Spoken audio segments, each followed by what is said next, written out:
Living and breathing La Vida Boa. Welcome to the Boa Life Podcast. I'm your host, Stephen DeMora, alongside host Nick Colhay. We're here to tell our story, talk about our journey, and have a good time doing it. What's up, everybody? I'm your co-host, Nick Colhay. This is the Boa Life Podcast, episode number 20. You ready to do this, Nick?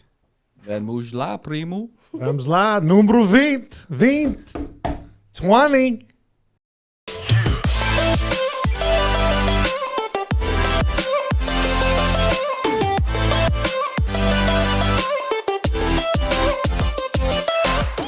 What's up, everybody? Tonight's guest for episode number 20 is a very good friend of ours and Steve's. She is a kick-ass mom. She is a former teacher, and she knows a thing or two about photography. Welcome, Mindy Palhete Fernandes. Welcome. Hi, guys. So happy to be here. Thank you you've come a long way to be here. I mean, I wish I could say it was just to come on our podcast, but I know there were other reasons. But thank you so much for taking time out of your busy schedule. You have a family, you have a huge career, you have so many things going on, and you found time to be with us here today, and we really do appreciate it. Thank you. Thank you for having me. Yes, welcome. You're doing really good stuff. So Thank you when I so got the much. call, I had to do it. So Appreciate the kind words. Yeah, we kind of knew. We had a few people in mind when we started this. We're like, this person would be good, this person would be good. And we know you love to talk and tell a story, so it would be great. That's why we reached out. Thank you. Yeah, and we're compelled to tell our stories in our own ways and have guests on that want to tell theirs. And it's just, we spoke a little bit before, and we always have great conversations, I feel like, before the lights and the cameras come on. And I feel like sometimes like, geez, I wish that was on. But there's plenty of good stuff to talk about. And again, a recurring theme here on our podcast is so often we have guests on that really are compelled to tell their story. And just like us, and to do good by it, and having you on today, you have such an incredible story to talk about that I'm just thrilled to have you on, because there's just so many ways that a lot of what's happened to you has moved me in many ways, and I'm inspired by some of the things you do, and I think there's a lot to be said today that can really inspire and help our audience. So thank you again for being here today and sharing your story with us. That's very kind. Thank you. Now, I guess the first question, what is it like adjusting to this cold climate here? Because you're coming from the sunny state of Florida, Yeah. if the guests don't know, and you're here, and it's not as cold as it usually would be around now, but it's definitely different than probably the 70s and 80s that you're used to. How are you adjusting? A lot of sweaters. But fall is my favorite season, so it's been really nice to be back these couple days. But yeah, Florida, you can't beat it. And Fort Pierce is always sunny and warm. But this is my home, so it is nice to be back, and see the colors, but the briskness, it takes some adjustment. It definitely has to, having lived here pretty much your whole life, right? Yep. Because you're from this area. We met you here. I don't know how long you've known Steve, but I met you about over 10 years ago, right around the corner. Yeah. I'm first generation here. My parents moved from Portugal, and then I was in Danbury. After I married Lou, we moved to Danbury because we're both teachers in Danbury, and then that's where I met you at the gym, and you kicked our butt, and you really got us going, and I met you through. The last time I saw you, I was shooting your cousin's wedding. Yeah, I think we know each other from many, personally, professionally, so many different ways. Yeah. Ironically, too, it's funny because I was talking to my wife about some of the guests we're having on, and Yes. you can't imagine how connected we are, and so many. You're connected to both of us, yeah. right? And then my wife was like, "Oh my God, Mindy, I remember how great." And how passionate of a teacher she was. And my wife doesn't throw compliments, especially with teaching. I love her. Yeah, my wife, is currently not teaching because she's home taking care of the kids. But I would always say, you're too much and you're spending way too much time. But she was dedicated and she took it very seriously. And for her to have that kind of admiration, I'm like, wow, it must have been pretty good. Thank you. Yeah. Well, that was her words. I never saw you on the battleground of teaching, but I respect my wife's opinion. So you must have been fantastic. And it segues nicely into this, is that you were fantastic at that. and your husband had I'm sure you guys had great careers, and all of a sudden you transition to doing something completely different. I mean, you've made a lot of transitions. Can you speak to us about how that came about? Yeah, so Lou and I have always been really artistic and creative, and Lou actually got me my very first camera. It was my wedding gift, and we just found ourselves like going to weddings and shooting, and the brides loved what we shot, over what was happening in front of the frame of the professional.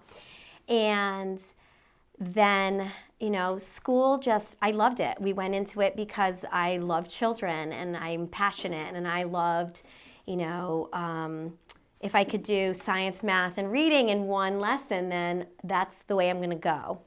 I struggled as a student my whole life. Was always in like remedial, and I always struggled with reading, and so for me, I saw a lot of those kids. I wanted to give them that chance that I felt like I didn't get. So I was very passionate about it. But then I felt like in those 10 years, a lot was happening within the classroom. I found myself spending more time in data meetings than I was in the actual classroom. And I remember seeing Kate at because we taught third grade, and we would always find each other. And it's like, I really loved the kids. I wish I was in the classroom more. And then just, by the time I left teaching, I was reading the maths manuscripts. Like, it wasn't like a fun math lesson anymore. It was just like, this is what you're supposed to say, and this is the responses. And if you have, and now as a mother, my Quinn, my 5.5-year-old, he's out of the box a lot with a lot of how he thinks. So, thinking about it now, like, Quinn would probably had given the responses that weren't these are the correct responses, and we would dock the kids. And so a lot of that was happening. And then on the side, with the photography, we were doing it on the side, like on the weekends. We're Portuguese, right? We always have like side gigs, right? Stop working. You can't stop working. It's in our blood, right? Yeah. And we got really busy. It got really, really busy. And so we were shooting weddings.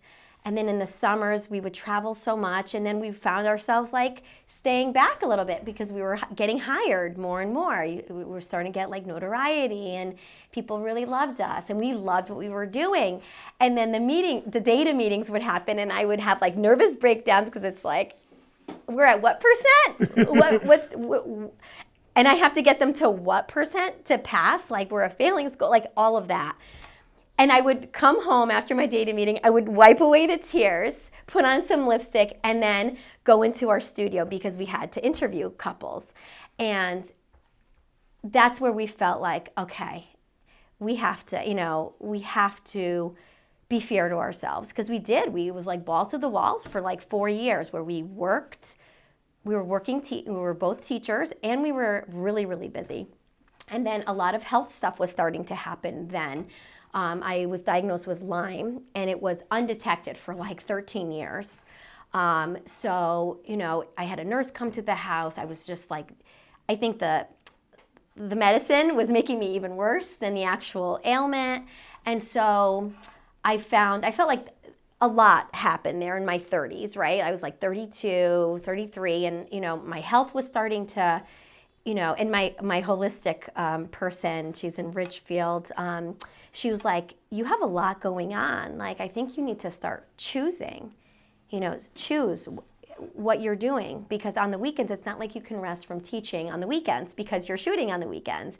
And then on Monday morning, I'm beat because I just shot and I'm editing, and we want our couples to really, so I just felt like it was like we needed to decide. And so Lou, my husband Lou said, let's take a sabbatical. Look, your holistic doctor said you need to pick a career. And what can go wrong, right? We take a year off.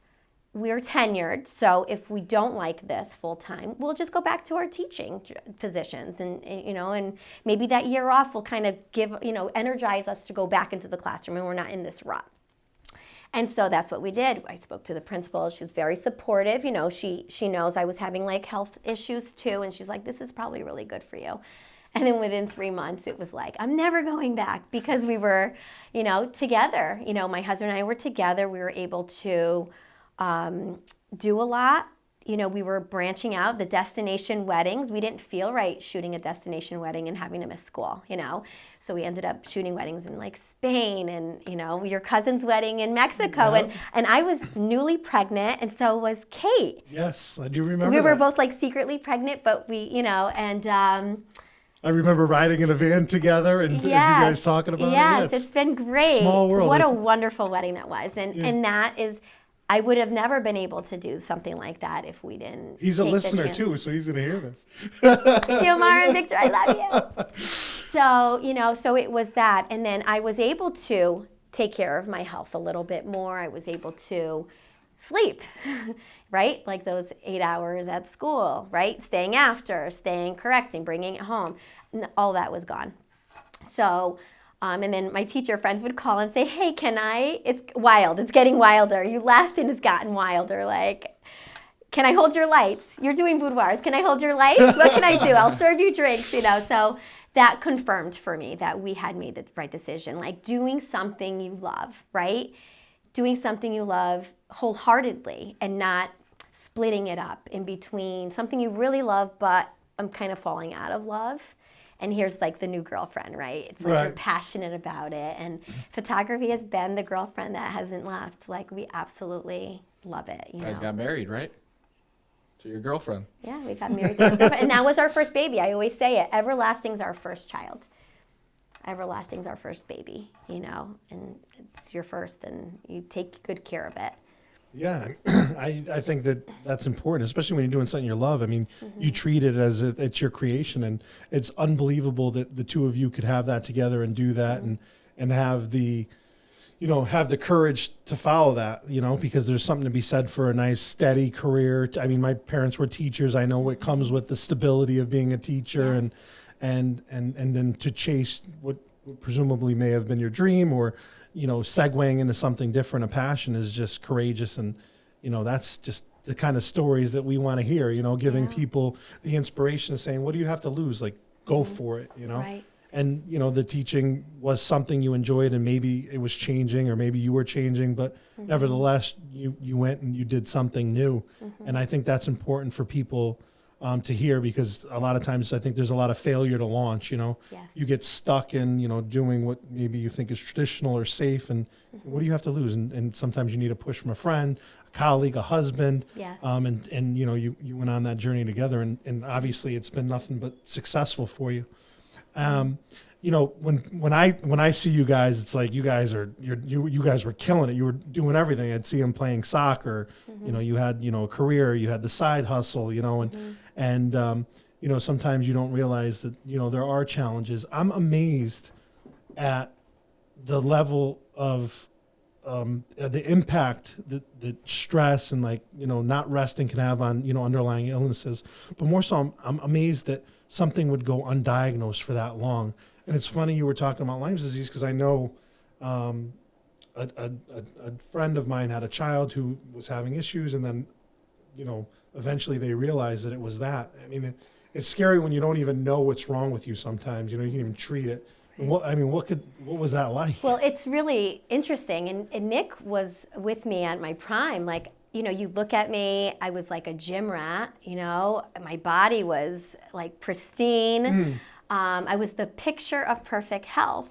Meanwhile, I was dying inside. And it's scary, you know, and you go, my sister's a physician, you know, and no one loves me more than my sister, my doctor sister. And she tried, I saw all the best doctors, I saw all the things, and it was just not, something was just not right, you know.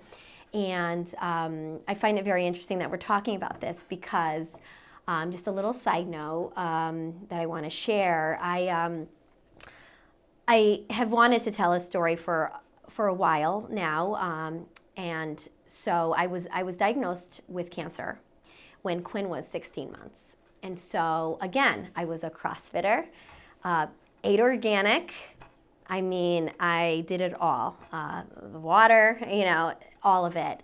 And when my sister saw tumors on Father's Day, she reached across the table and she's like, wow. When your sister's a doctor, you know you're going to be seen immediately.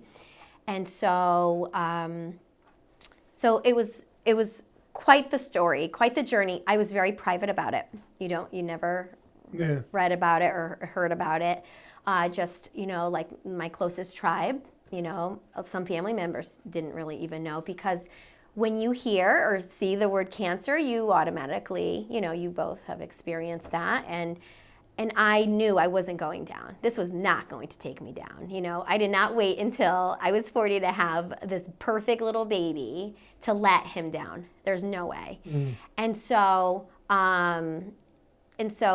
what happened with that was, so I was very, very private about it. And so I'll get back to it in a second. But what I wanted to do is I wanted to tell the world, because I did heal myself in 2 years.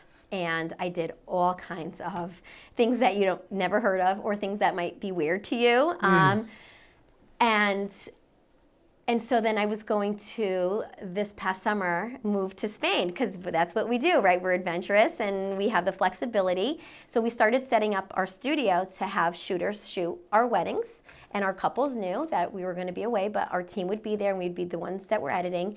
And then I was going to move to Spain, and then I was going to write a book about and I'm still going to write my book. I will still write my book.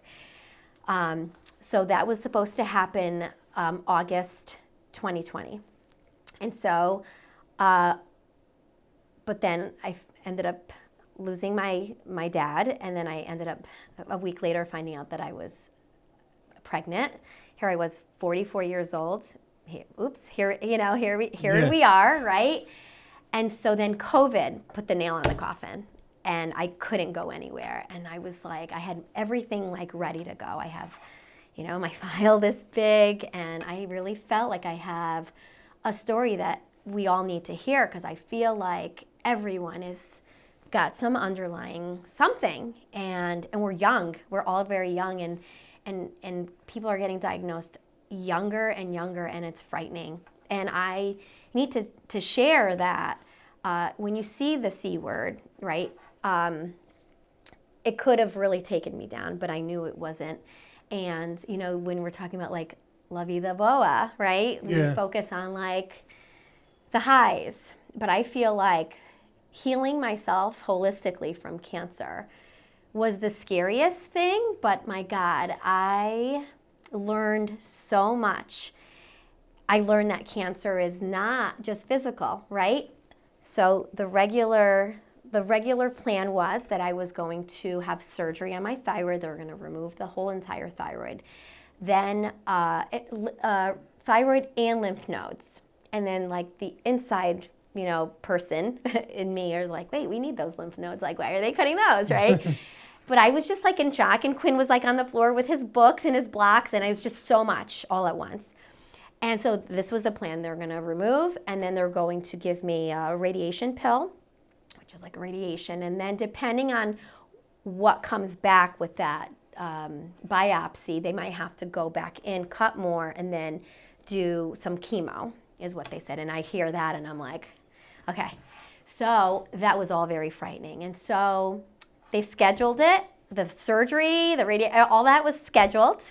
And it was my birthday weekend. And you guys know, especially Nick, my birthday is my birthday month. I celebrate all the time. And here it was, like July. It was a week before my birthday, and I had so many plans, and this was not supposed to happen. I'm healthy. Like I had home births, I ate organic throughout my pregnancy, minus a couple bagels, but like I'm healthy. I'm a picture of, perfect health. And here I am with this diagnosis, and it was moving so fast. And so I feel like I've always had this little voice inside of me.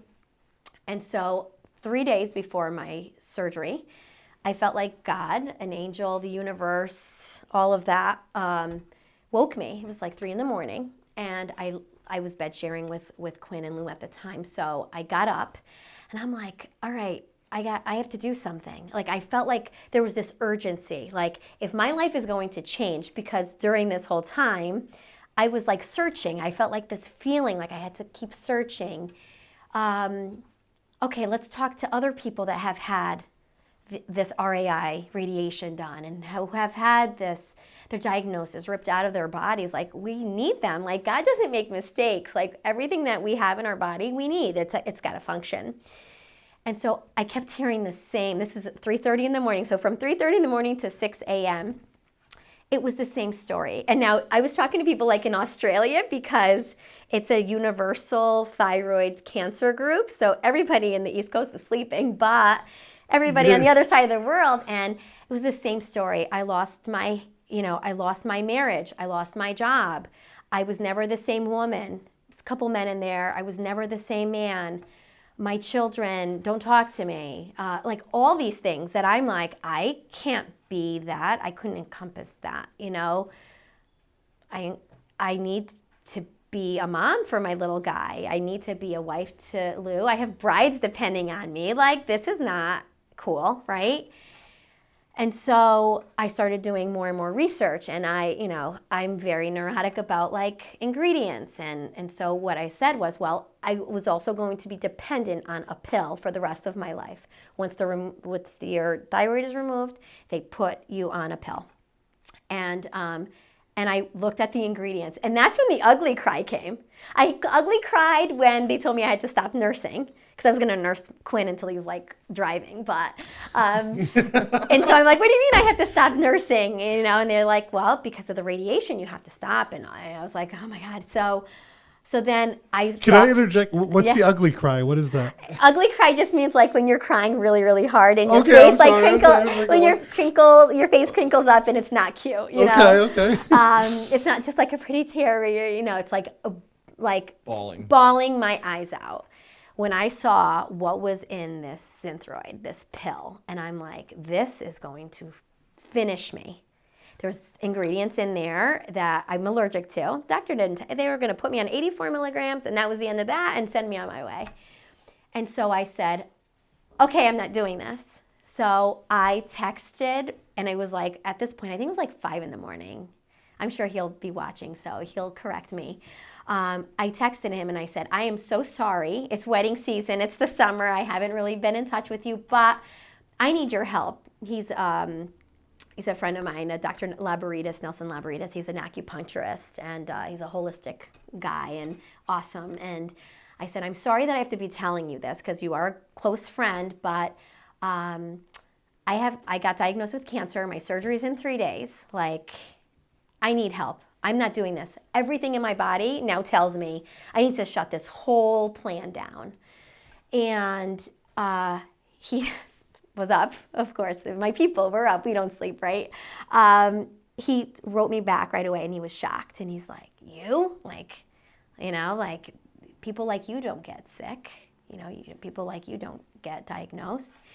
And he said, don't do anything. You follow your gut. Don't do anything. I went to naturopathic school with somebody that focuses on holistic oncology. I'm completely blocked out right now, but I will text you back with her number.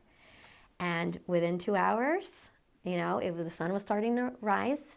He gave me her number, Dr. Yvette Witten, which is incredible.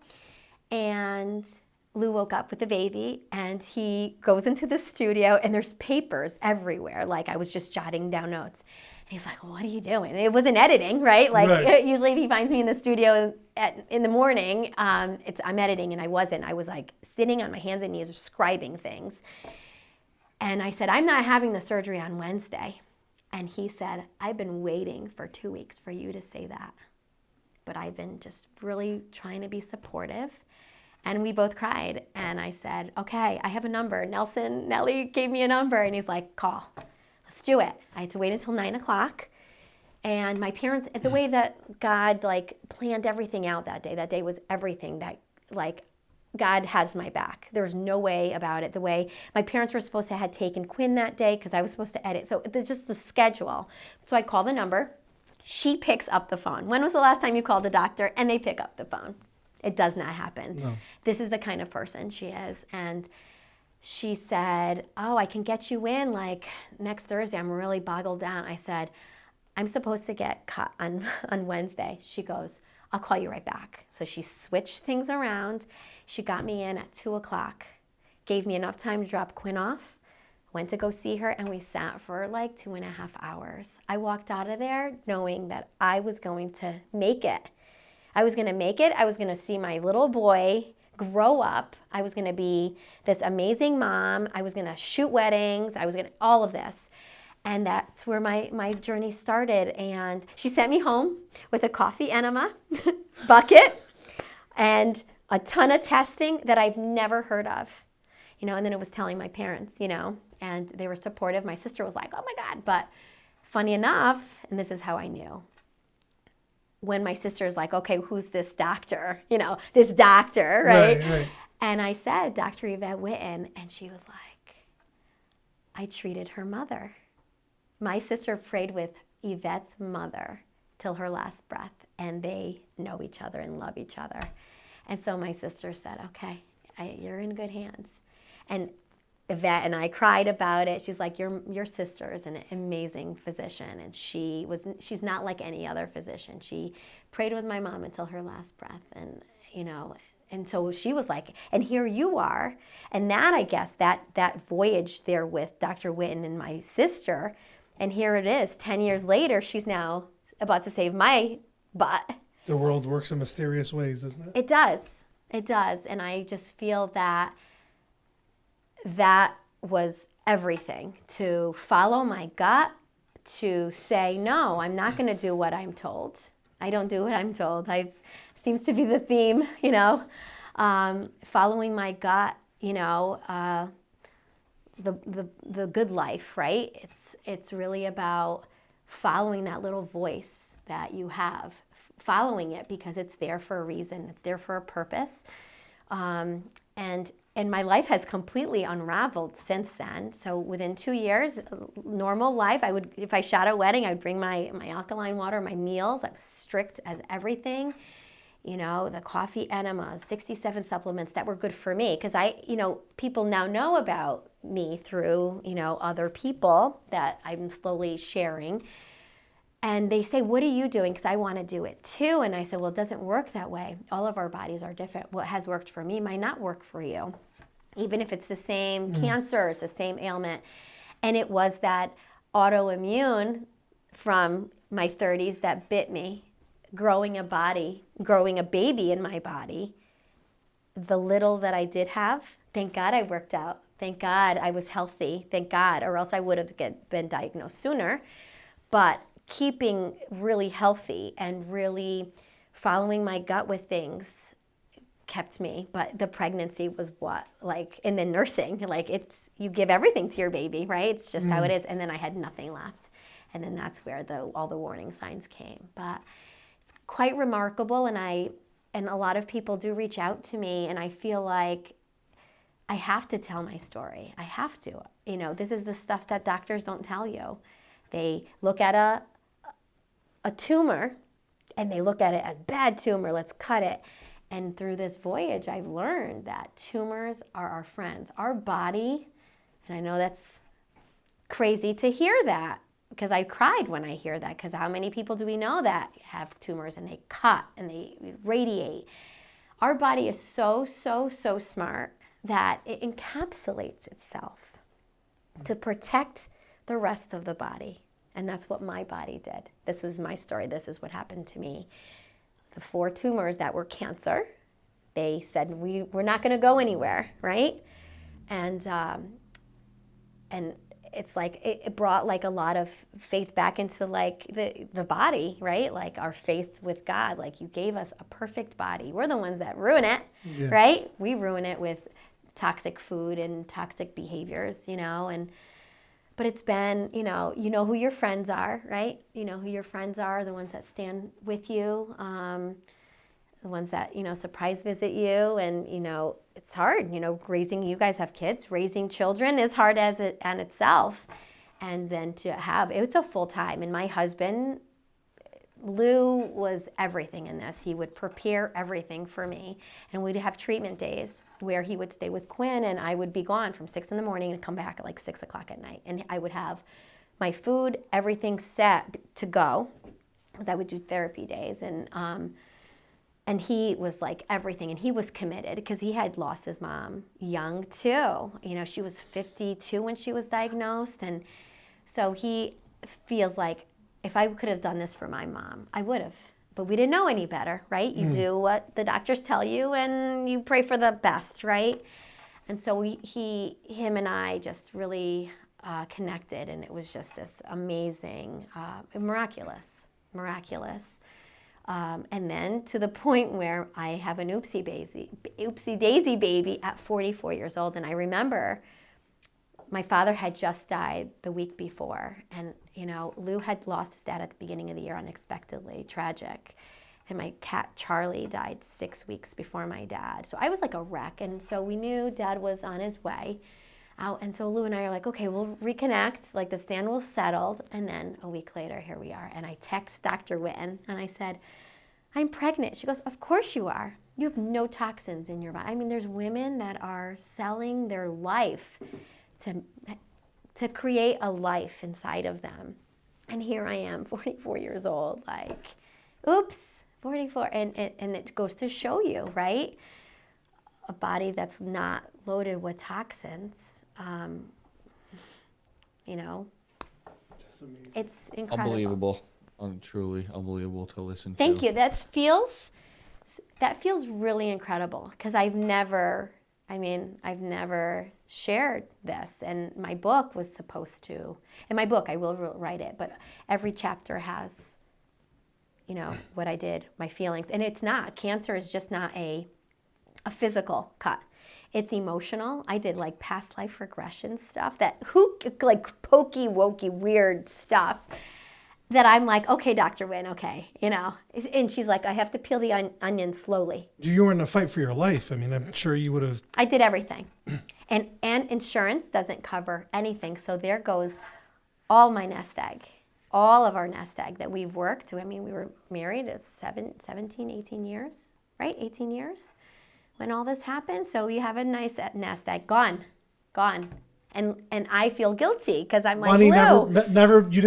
You couldn't spend money better than that. And that's what Lou said. He said, that's why we had it, Mindy. That's why we had that money. And I'm not talking chump change. It was significant. I can imagine. It was significant for 2 years, significant. But if I had done the chemo and the radiation, they would have paid for a lot of it. But because I didn't do that. But it may have not worked. Yeah. You know, it's like you had the courage of your conviction.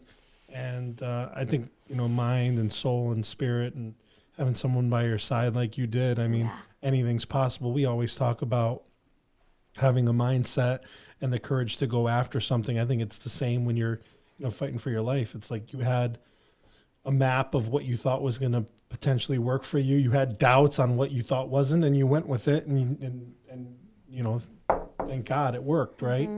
I think we're all, if we're anything, we're all pilots of our own our lives, you know, and when you're you know, deciding what to do, if you're not 100% behind it, I think it's a problem. Right. And yeah, I was no longer afraid. Like once I made that decision that this is the way I was going to be, like my friends were crying at my feet, like just cut the tumors off. It's as simple as that. And it's like, no, it's not like that at all. I have to love my cancer away. I mean, I have to love and repair myself physically, emotionally, spiritually. I mean, all of it, the whole gamut when you're healing holistically from cancer.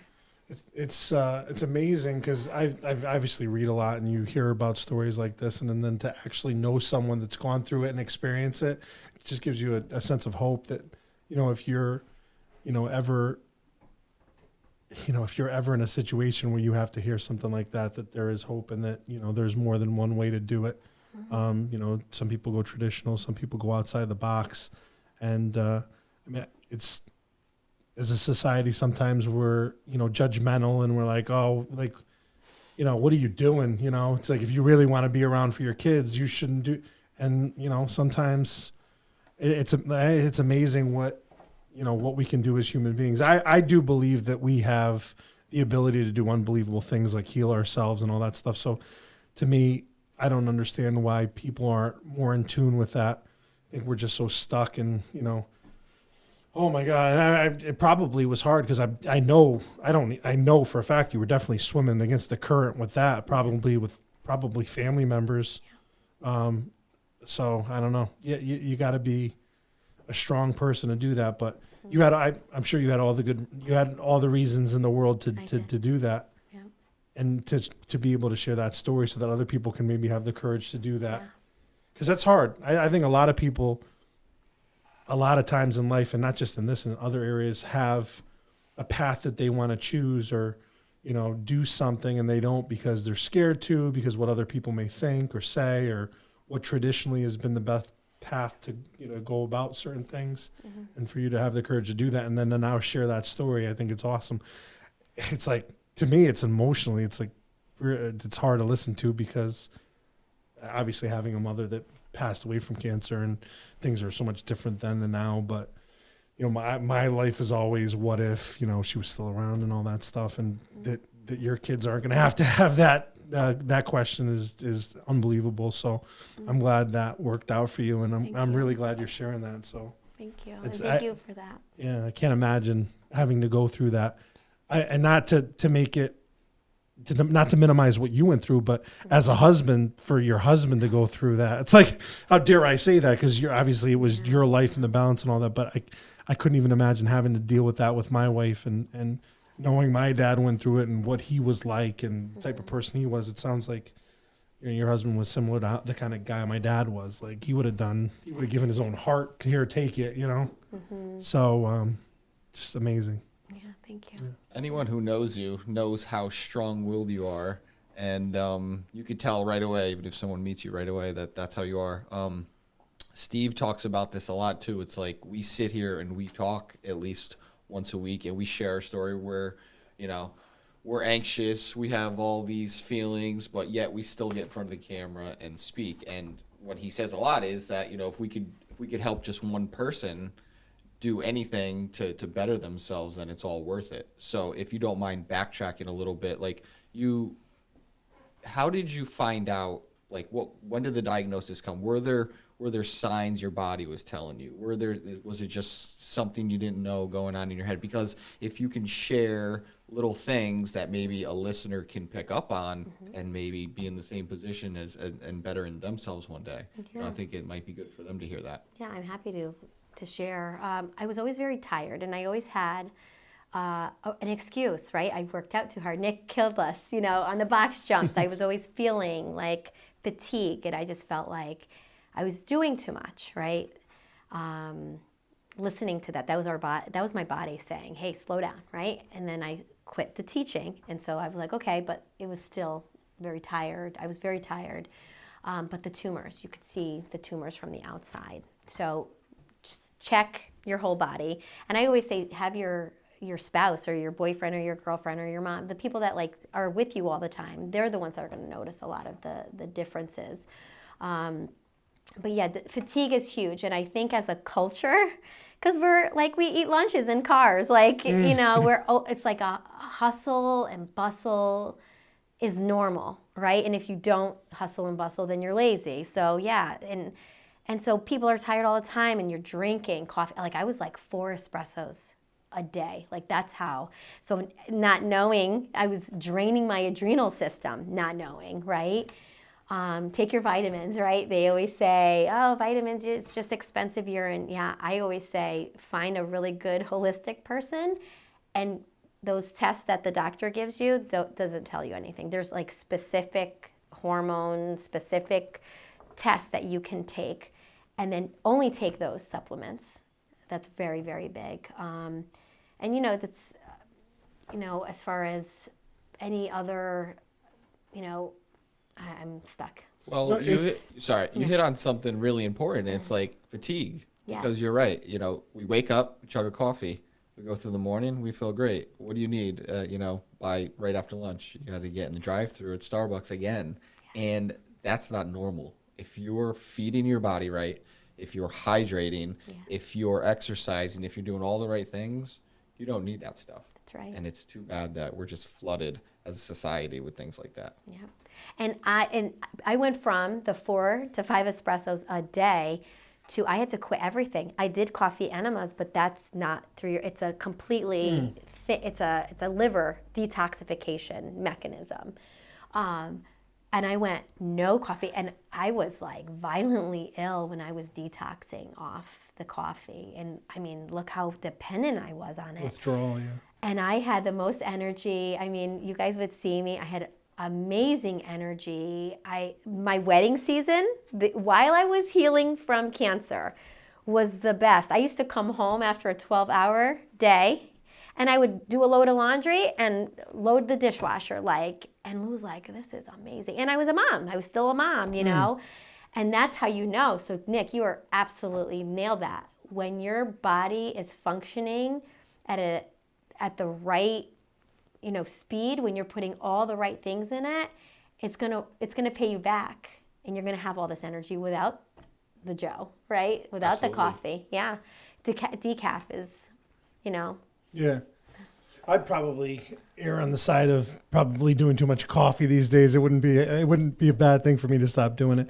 And one size doesn't fit all. It's amazing that there if you can find someone that's really can tailor your diet, it would be hugely beneficial. But you hear this all the time. It's people, have all kinds of autoimmune problems, and then 9 times out of 10, it's something they're eating. They don't even know, And then you see guys like Tom Brady who have longevity in a career where it's unheard of.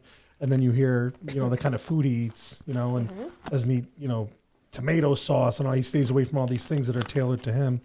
And if we were if we took as much time on ourselves and health and diets as we do probably on other things that aren't important, we'd be a lot better off. It's like sometimes you have to be confronted with, a life or death situation. It's like me. It's like, you go to the doctor. He's like, geez, you better lose weight. You're going to have problems. And then, I'm good for a little while. And then it's like going on an Emmaus, After a month, you stop, saying our fathers. It's like life gets back to normal. And I think one of the good things about having this podcast, listening to people's stories, it reinvigorates you to get back to a healthier path, a healthier lifestyle, whether it be spiritually or physically or mentally, your health. So many ways that, we go off path in life. And it's just, I don't need to tell you, you have a career, you have children, you have a husband, you just have so many things pulling you in so many different directions. And when you were going through that, you were probably singularly focused on just doing that. Yeah. And Lou allowed me that. Lou allowed me all the time to do whatever I needed to do. That was our focus. We were going to do this. When we do something, we're 100%. When we feel something, we run with it, And, just going back to what you had said about food and diet, like I would eat organic. And there's this test, it's called the food inflammation test. It's FIT. And there's other ones now in the last couple years. Other companies have been making them. It's a simple blood test.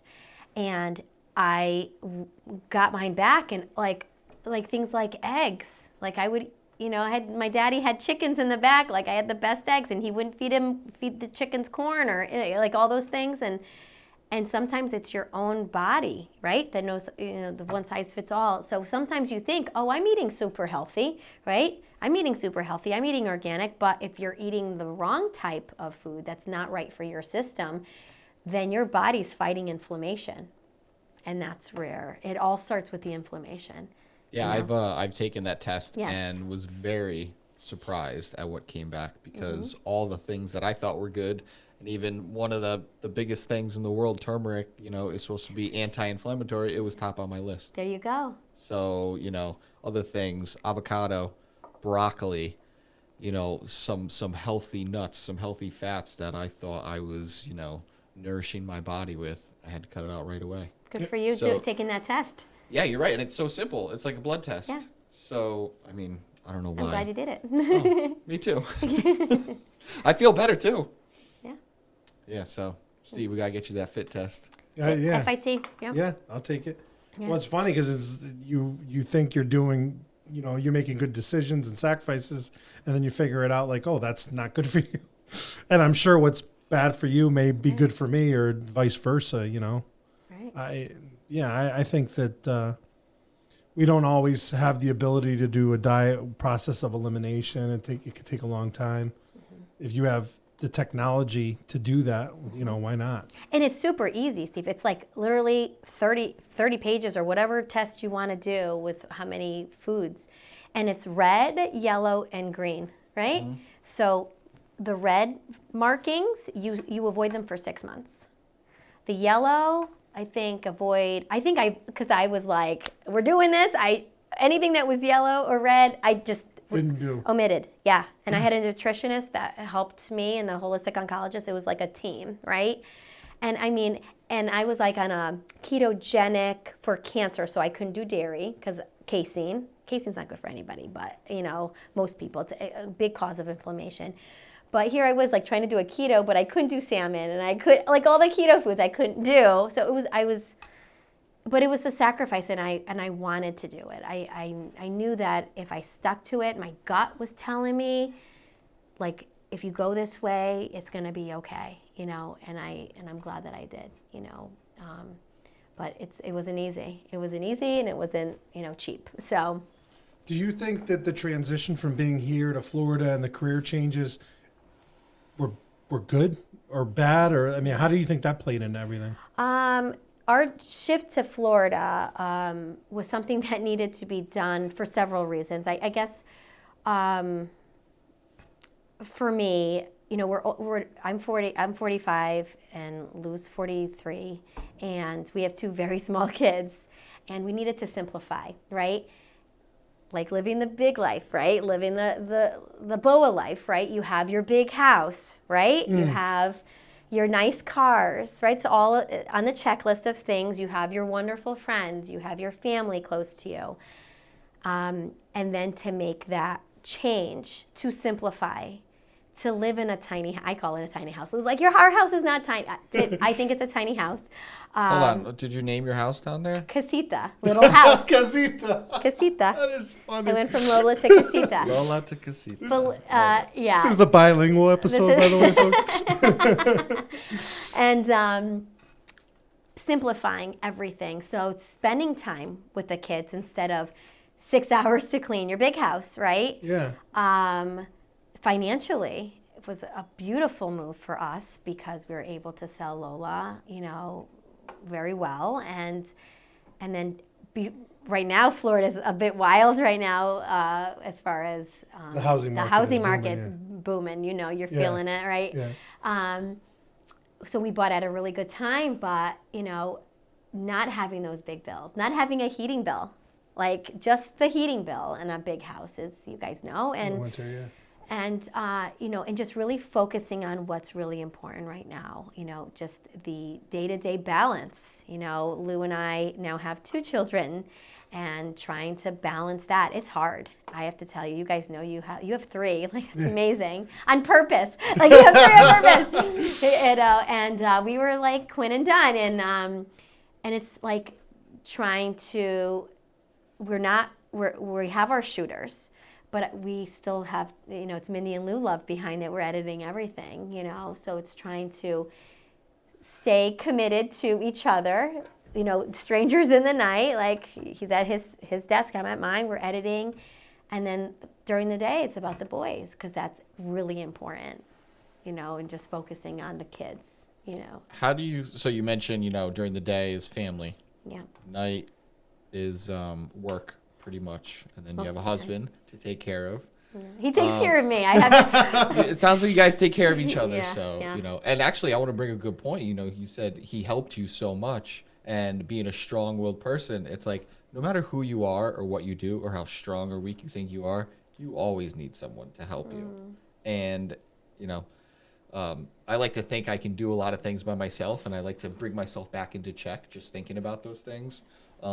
But yeah, that was the point I wanted to make. Plus, how do you continue to wake up every day knowing, what's going on with your body and still, plug away and lead that good life to make sure that your kids are seeing you in your best light? Yeah.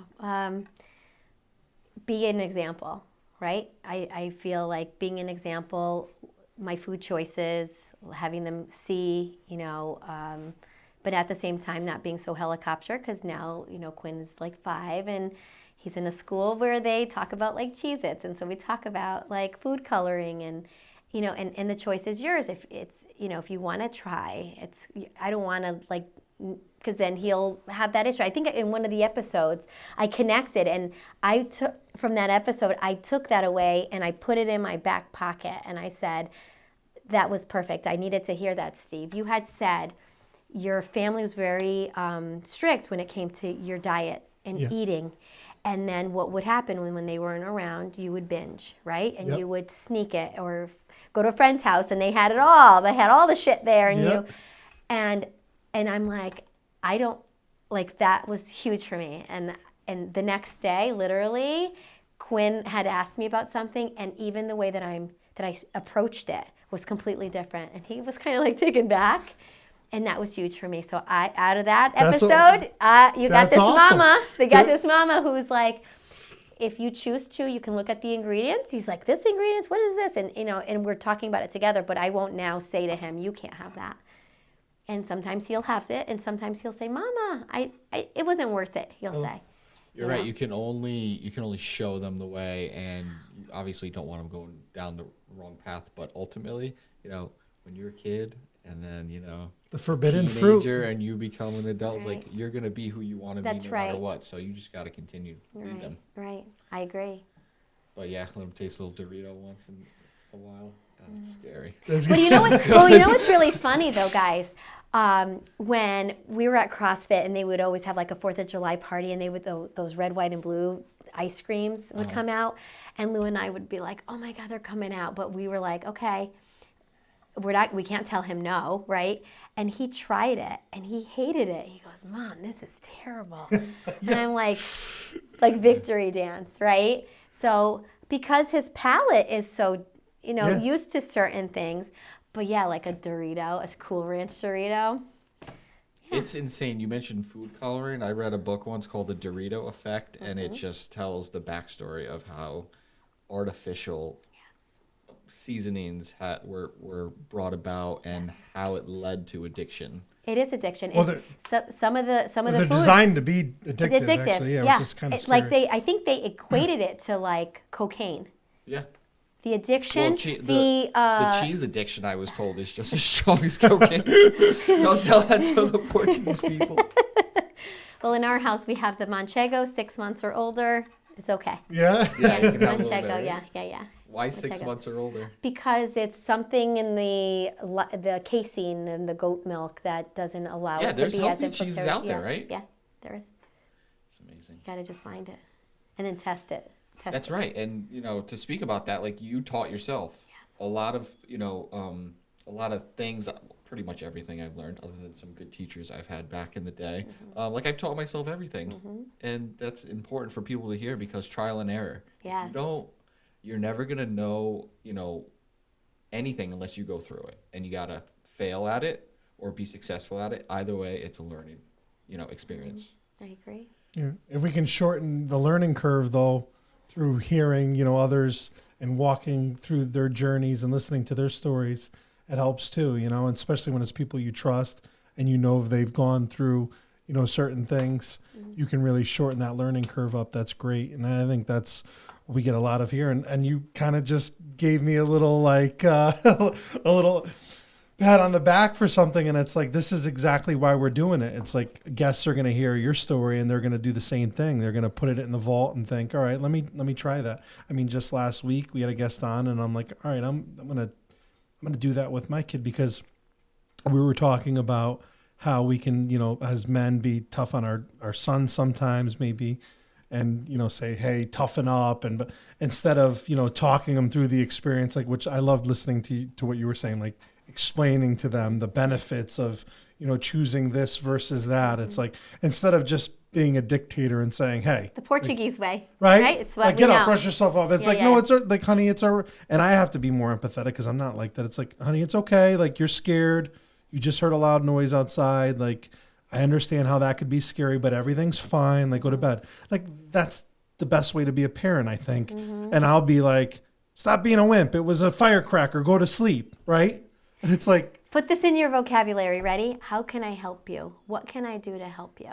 Is what we are constantly with Quinn. Even when they're screaming. Yeah. And How can throwing and he punches won't? at you. Yeah, and he won't. He will never escalate. Quinn has never had that ever. Never. Wow. And I think it's a Montessori thing. I mean, he's Ask them a question. You get down to their level and calmly say, "How can I help you?" And wait. They can wait. If they're screaming and crying, they'll probably like, "What?" And initially when they first hear that, and they'll calm down almost immediately. How can I help you? What can I do to help you? What can we do together to help you? And sometimes you might just they're sobbing and you just say it. How can I help you? Or I'm sorry that I'm sorry that happened. Whatever it is. I mean, there's big feelings. They're little kids, but there's a big feelings, and how can I help you? What can I do to help you? It's huge. That's been huge for us. These tidbits and questions and ways to just interact, I think, are so helpful because we're all trying to do the best we can, and sometimes we're ill-informed or uninformed, and I think why maybe people are getting a lot of out of this podcast and this arena, which is I think a new dynamic in learning, is these these conversations that are really fleshed out, is like people can really absorb what's going on and learn from them. And I think that the reason I wanted to do this is because I wanted to find answers to some of the issues I have, and I don't know that I'm ever going to find them, but I'm getting to a good place because I'm understanding we're all kind of going through similar experiences, different experiences, but they're all similar. We struggle with health, some worse than others, and how are we going to better our future and looking for a perfect balance in our life. That's one thing we say. It's like, what is that perfect life? What's that good life? It's not the car, the big house. Right. It's finding the balance to, work hard, to spend time with your family, to be healthy, to be around forever, to leave a legacy, to have good connections with people and conversations, to help each other be helped.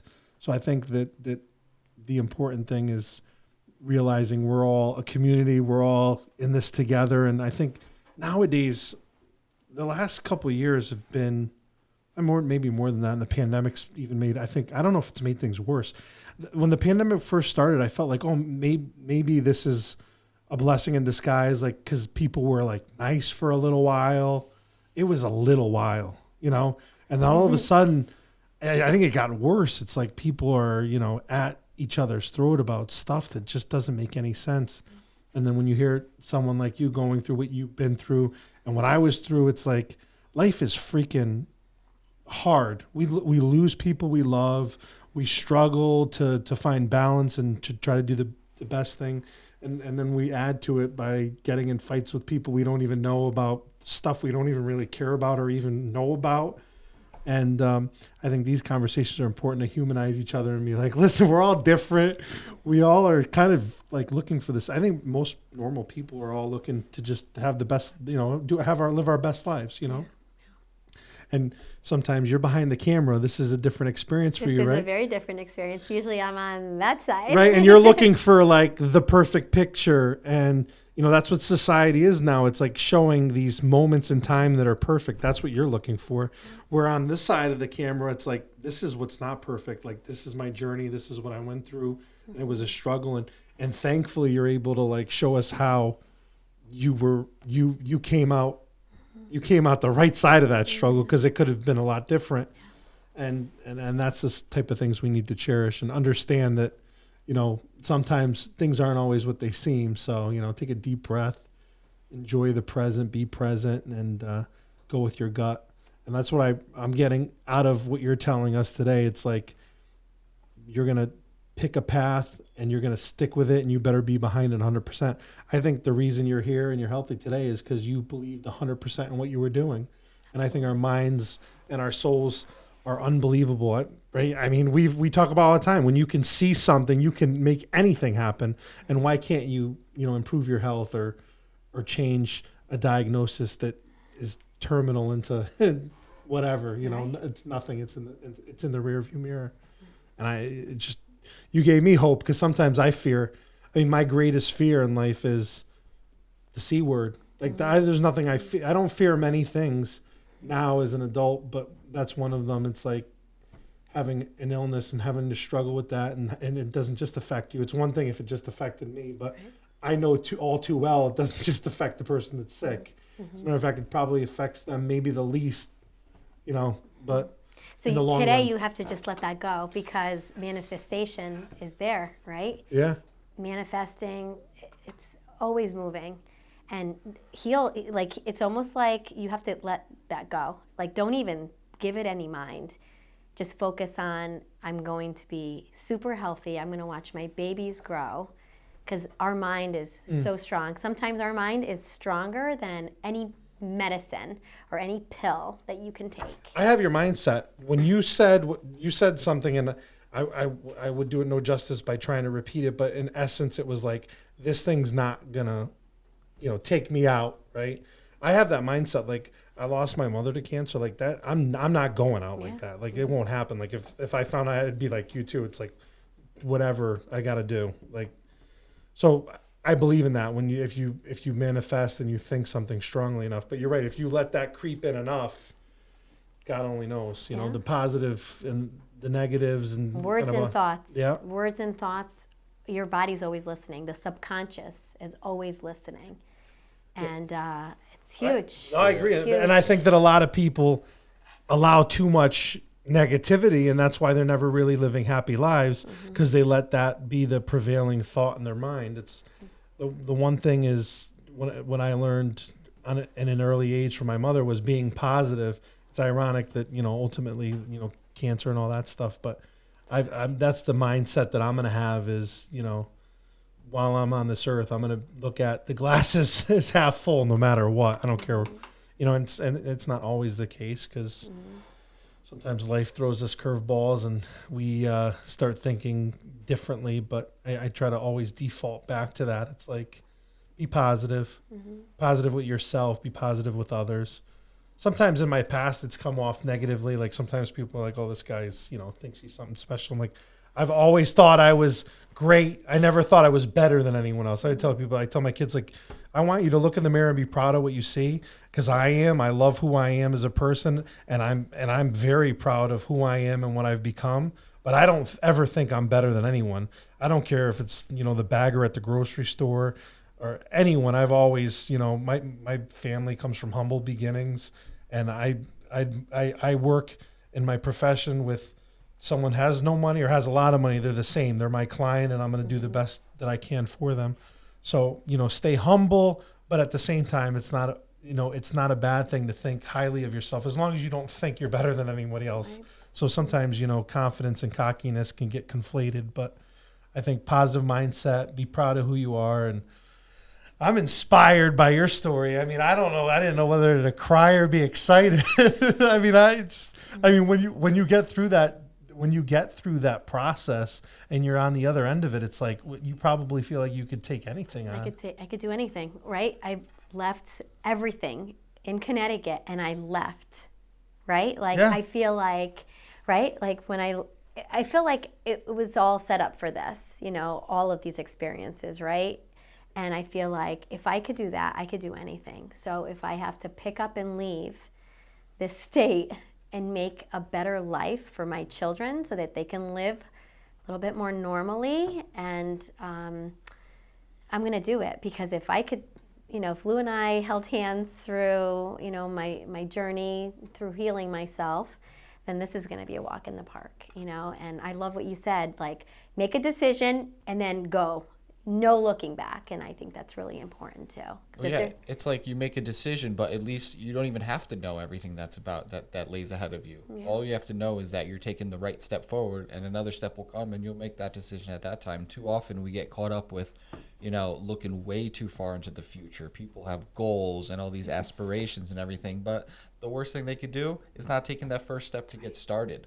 So I love that you say that, because a lot of people fear, doing something wrong. Well, you're probably better off doing something wrong than not doing something at all. I'm a big believer in that too. Like, going back to like when I left teaching, a lot of people were like, "Are you crazy? You have a paycheck. You make good money. You have insurance." Oh, the Portuguese. Os seguros. right? Like you're gonna lose the insurance, or you're gonna have to pay for it yourself. Like all like the negativity came out, and it's like, we're gonna not do this. We're not gonna jump because of insurance, and it worked out. And as we went together, looking forward, obstacles happened, but we made it work, and it's been the best decision. Same thing with Florida, forward, you go with the flow, and as long as you're committed, you have a plan, short, like where you can see it, right, where it's on the horizon. Beyond the horizon, who knows? And whatever happens, you deal with it, and I go with my gut.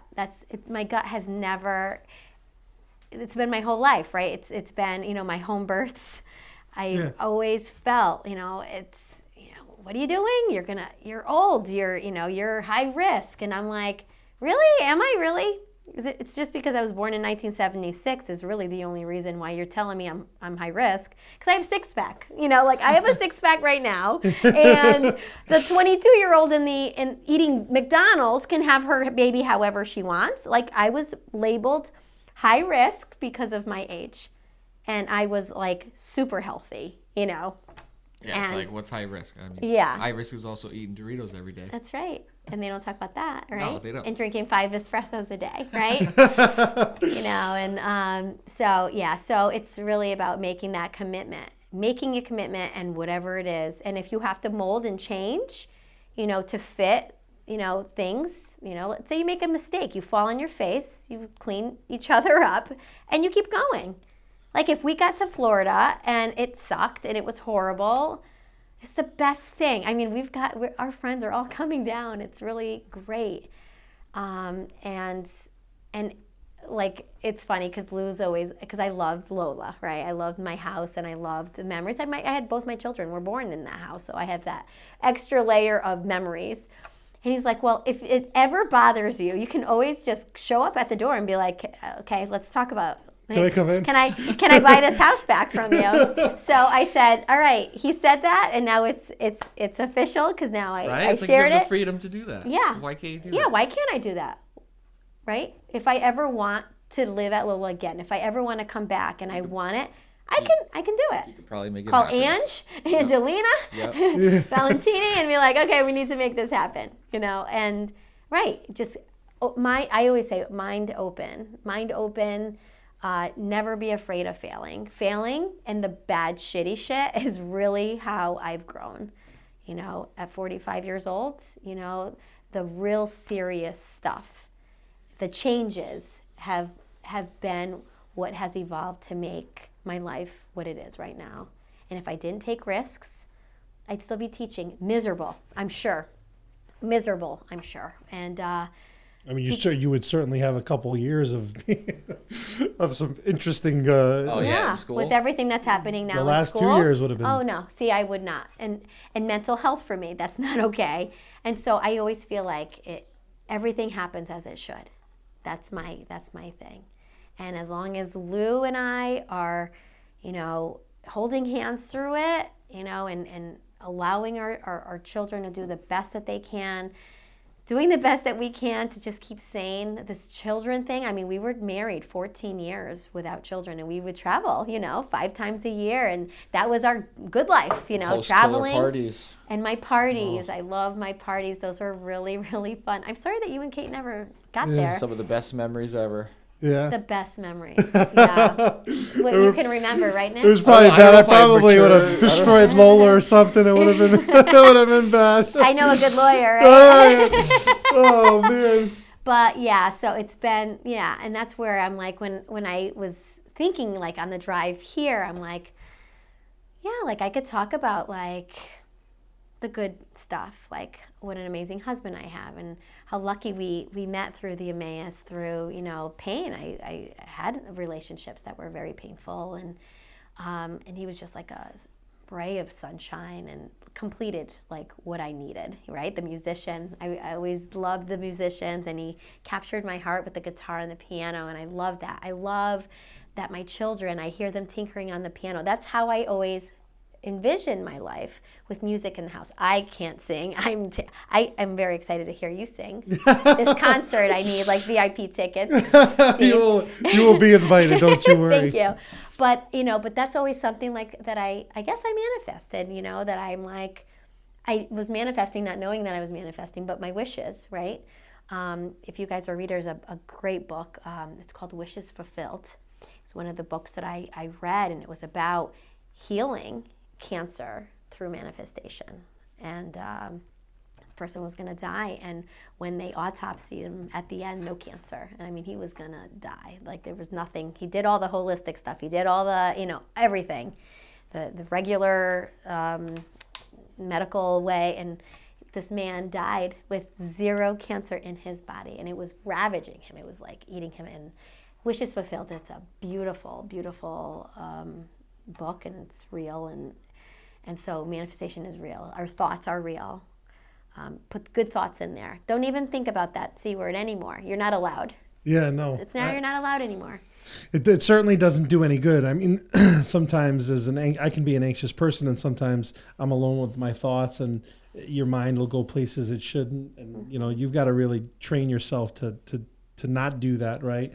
To constantly think about goal setting and positives. And I think the best way to do that, in my experience now, and being on this earth for a little while, is being present. I think the more you can be present in a conversation, anxiety's no longer present with your kids. You don't worry about stuff at work. When you're present, you don't worry about, what worrying is always thinking about bad stuff in the past or potential stuff in the future is not even real, right? Because it may not manifest, it may not work, it may not happen. So when you're being present and enjoying the moment, I think you don't tend to worry, and if you're going to be more positive and live a better life. So that's what I'm always trying to find the tools to have a good life, and these conversations unravel. And every time I pick up something, certainly picking up a lot of stuff from you today on what on how I can be positive, on how I can confront a potential tragedy, and get through this roller coaster of life. And like you, I'm lucky that I have a partner that I can trust and hold hands with, and know that no matter what, on the journey of life, that we're going to be all right. Just enjoy the ride, right? Enjoying it with wind in my hair. There you and go. the sun in my face. Not looking back, No. taking chances, yes. And always with the thought that, if you want to go back and do something, revisit the past, you can if you want, because you can make anything happen. All right, Mindy, question. What's the bow of life to you? Gosh. Having a supportive husband by my side, supporting me even when the ideas are wild. Looking at the smiles on my son's faces. Keeping my relationships close. Having the time to enjoy. Although, life is very multifaceted right now. And even when things, right, the seasons of your life, right, when they're down, being able to stay and remain positive with whatever comes our way, and knowing that it's going to be okay, and just pushing forward and making each day count, Really quick, I was on the drive here. We drove this time. We didn't fly. I was listening to, I had to stay up, so I listened to the Rent. You guys know the Broadway show? Yeah, Rent. Yeah. And there's that 35,600 minutes. And I was like, this is like, how does your day count? How does every second count? And I thought of you guys. I'm like, that is a good, like, if you now, with all the good work that you guys are doing right now, if you guys were to listen to that song, you would cry, because I cried in the car thinking of you guys.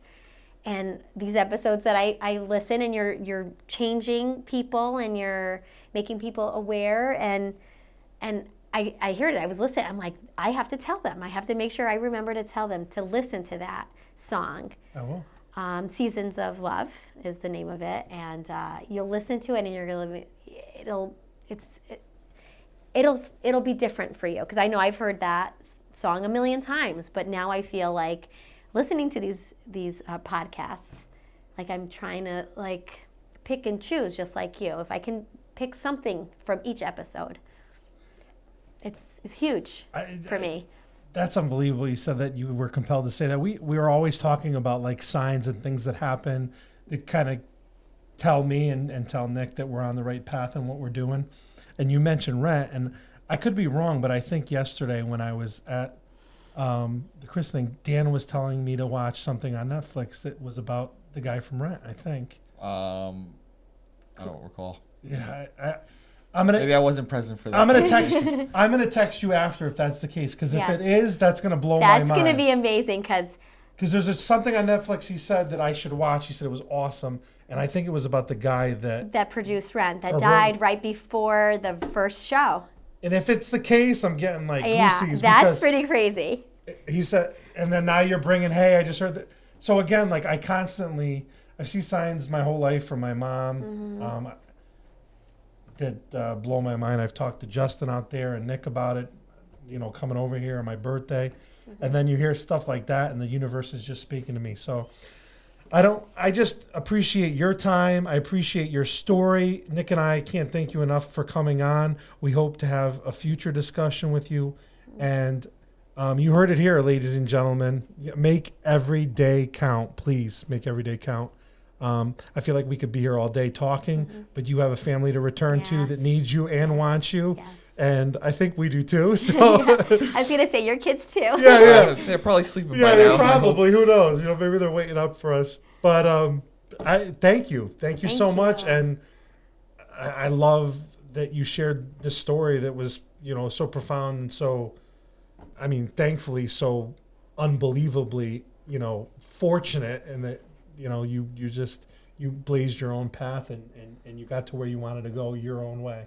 Thank you. Yeah, Mindy, thank you so much. I can't wait to throw that song on the ride home and bawl my eyes out because I know that's exactly what I'm gonna do. But no, listening to your story, I thought I had heard bits and pieces of it before, but never the whole thing. And I'm just so happy that I have you as a friend to listen to.